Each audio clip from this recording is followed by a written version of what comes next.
You are listening to The Asian Lens, insights from across the world's most dynamic region decoded from Tokyo.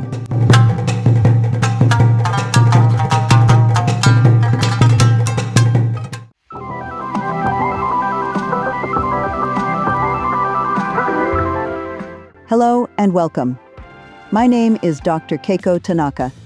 I am an economist based in Tokyo, and I work as an information influencer for Info Broker World, where my role is to translate economic data, technological change, and social transformation in Asia into insights that resonate beyond the region. From my office in Meguro, I often look out over a city that is constantly rebuilding itself, quietly, layer by layer. Tokyo, to me, is not only a megacity, it is a laboratory where future infrastructure and long-established systems coexist, often unnoticed, yet deeply interconnected.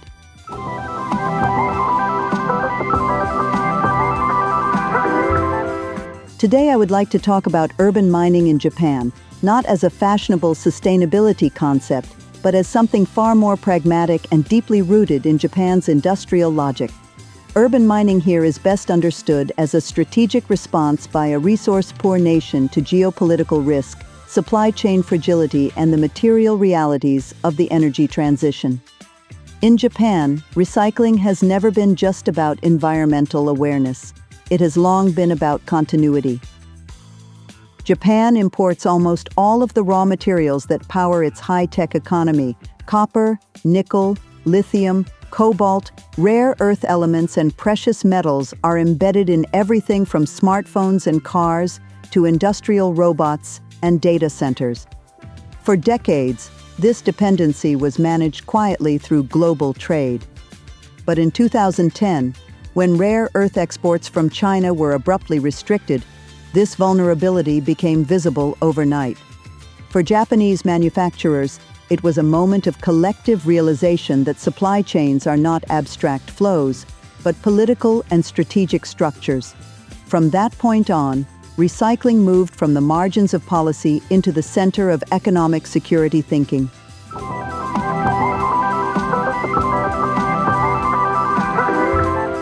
In Japan, urban mining does not mean sorting household waste or improving consumer behavior.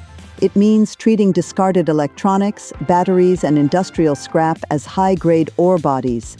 Old smartphones, printed circuit boards, servers, catalytic converters, and electric vehicle batteries are viewed not as the end of a product's life, but as a temporary storage phase for valuable materials.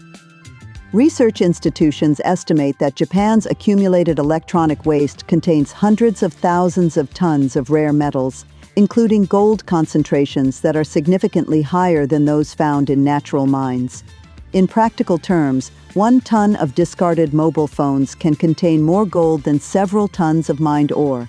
What appears to be waste is, from an industrial perspective, simply material in the wrong place.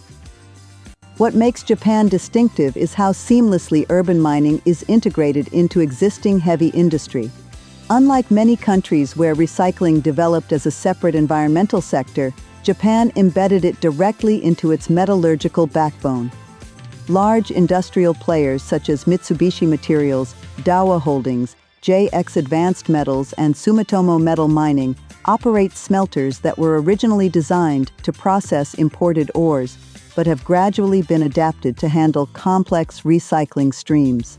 In places like Kosaka, a former mining town in northern Japan, electronic scrap is now fed into advanced smelting furnaces, where copper acts as a carrier metal, collecting precious and critical elements during the process.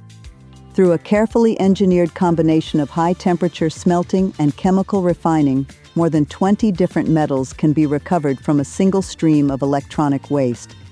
This is not improvisation. It is the result of decades of accumulated process knowledge.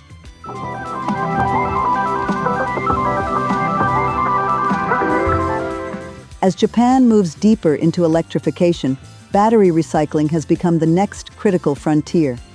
Lithium-ion batteries from electric vehicles and energy storage systems contain what the industry refers to as black mass, a fine powder rich in lithium, nickel, cobalt, and manganese. Recovering these materials efficiently is technically demanding and economically sensitive, yet essential for long-term resilience. New regulations coming into force from 2026 will introduce extended producer responsibility for batteries, obliging manufacturers and importers to finance collection and recycling systems. The targets are ambitious, with recovery rates of up to 95% for nickel and cobalt and around 70% for lithium by 2030. In Japan's policy language, these targets are not framed as environmental goals alone, but as safeguards for industrial continuity. This perspective reflects a broader pattern. While in Europe recycling is often discussed primarily in the context of climate policy, in Japan, urban mining is framed explicitly as economic security policy.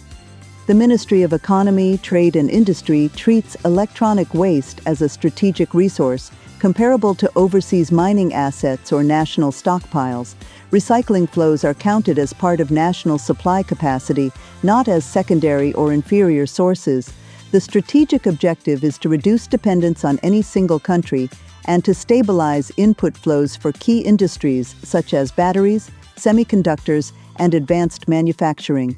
Japan's goal of reaching around 80% self-sufficiency in key base metals by 2030 includes recycled materials by design.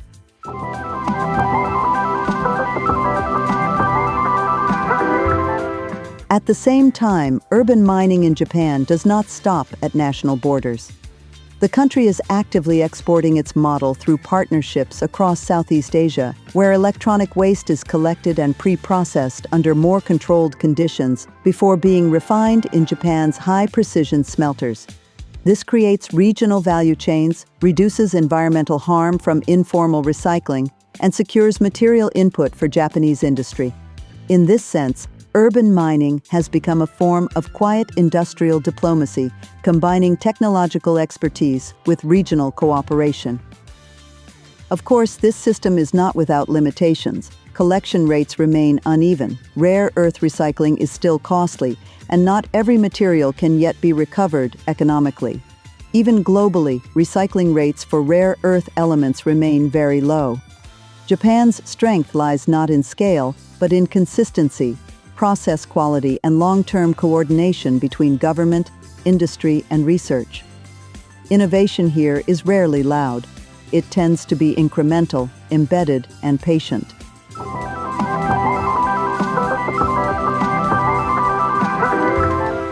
When I walk through Tokyo, I often think about what lies beneath the surface of everyday life. Not underground, but inside drawers, offices, warehouses, and discarded devices. Urban mining reminds us that modern cities are not only centers of consumption, they are also repositories of material memory.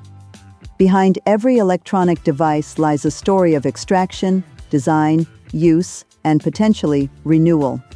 Japan's experience shows that sustainability, when aligned with industrial logic and strategic thinking, can become a source of resilience rather than constraint. This is Dr. Keiko Tanaka, speaking from Tokyo for InfoBroker World. Thank you for listening. Thanks for listening to The Asian Lens. For more details, sources, and related insights, please visit the show notes. By the way, I am entirely AI-generated. My voice was created with 11 Labs, and I'm here to bring you curated perspectives with clarity and respect for the diversity of Asia.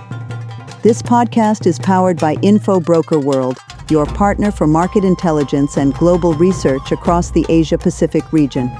Until next time, stay informed, stay inspired, and keep an open mind. Matane, see you soon.